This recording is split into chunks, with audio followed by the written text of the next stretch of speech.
بسم اللہ الرحمن الرحیم۔ سب سے پہلے اس چینل کو سبسکرائب کریں، ویڈیو کو لائک کریں، بیل آئیکن پر دبائیں تاکہ آنے والی تمام ویڈیو سے آپ کو آگاہی ملتی رہے۔ خالد بن ولید ایک عرب مسلمان کمانڈر تھا۔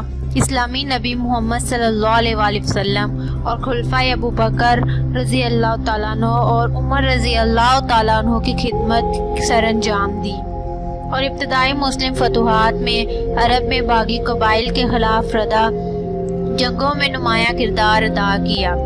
633 اور 634 میں ساسانیہ عراق اور 634 سے 638 میں بازنطینی شام میں۔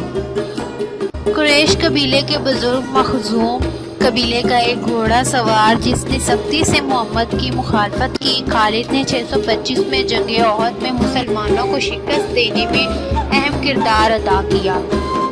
627 سے 629 میں اس نے اسلام قبول کرنے کے بعد اسے محمد نے کمانڈر بنا دیا۔ اسے سیف اللہ خدا کی تلوار کا لقب عطا کیا گیا۔ خالد نے 629 میں بازنطینیوں کے عرب حلیفوں کے خلاف معاہدہ کی اس بدگمانی مہم کے دوران مسلمان فوجیوں کے محفوظ انخلا کا مربوط کیا اور مکہ پر قبضہ اور حنین کی جنگ کے دوران مسلم فوج کی بیڈوئن دستوں کی قیادت کی۔ محمد کی موت کے بعد خالد کو نجد اور یمامہ وسطی عرب کے دونوں خطوں میں عرب قبائل کو دبانے یا محکوم کرنے کے لیے مقرر کیا گیا تھا اور اس نے 9 عمری مسلم ریاست کی مخالفت کرتے ہوئے 632 میں بزاخہ کی لڑائی میں باغی رہنمائی طلحہ کو شکست دی اور مسیلمہ کے مقام پر 633 میں اقربہ کی لڑائی کی۔ اس کے بعد خالد عراق میں وادی فرات کے بڑے پیمانے پر عیسائی عرب قبائل اور ساسان فارسی چوکیوں کے خلاف چلا گیا۔ اسے ابو بکر نے شام میں مسلم لشکروں کی کمان کے لیے دوبارہ دستک کیا تھا اور اس نے اپنے فوجیوں کو وہاں صحرائے صحرا کے ایک طویل اور بے آبوے حصے پر غیر روایتی مارچ کی طرف بڑھاتے ہوئے فوجی حکمت عملی کی حیثیت سے اپنی ساکھ کو بڑھاوا دیتا تھا۔ اجنادائن 634، فہر 634، دمشق 635 اور یرموک 636 میں بازنطینیوں کے خلاف فیصلہ کن فتوحات کے نتیجے میں خالد کے ماتحت مسلمانوں نے شام کا بیشتر حصہ فتح کر لیا۔ اس کے بعد روایتی اسلامی اور جدید ذرائع کے ذریعے متعدد وجوہات کی بنا پر انہیں عمر کے ذریعے ہائی کمان سے برطرف کر دیا گیا۔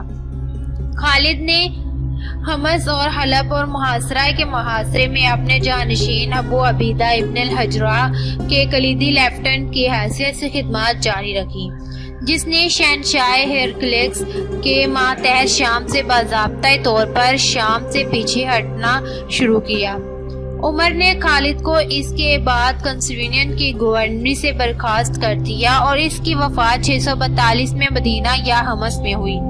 عام طور پر موری خالد کو ابتدائی اسلام کے سب سے تجربہ کار اور قابل جرنیلوں میں سے ایک سمجھا جاتا ہے اور وہ آج تک پوری عرب دنیا میں منایا جاتا ہے۔ ابتدائی مسلم فتوحات کی جنگ کے حربوں اور مؤثر قیادت کے لیے اسلامی روایت کا سہرا، لیکن اس نے یہ الزام عائد کیا کہ اس نے عرب قبائلوں کو ناجائز طور پر پھانسی دی جس نے اسلام قبول کیا تھا، یعنی رمضان کی جنگ کے دوران بنو جذیمہ کے ممبر اور ملک ابن نویرہ نے ردہ جنگوں کے دوران اور شام میں اخلاقی اور مالی بد انتظامی ان کی فوجی شہرت نے عمر سمیت دیگر ان کی ابتدائی مسلمان مذہب پسندوں کو پریشان کر دیا، جنہیں خدشہ تھا کہ اس شخصیت کا فرق پیدا ہو جائے گا اور اس خالد کا انتقال 21 ہجری سن 642 عیسوی میں مدینہ یا حمص میں ہوا۔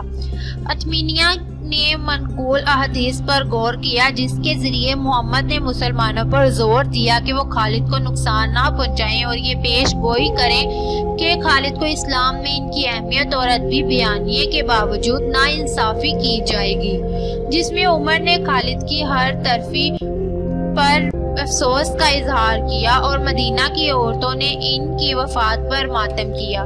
خالد کے بہادر کردار کے لیے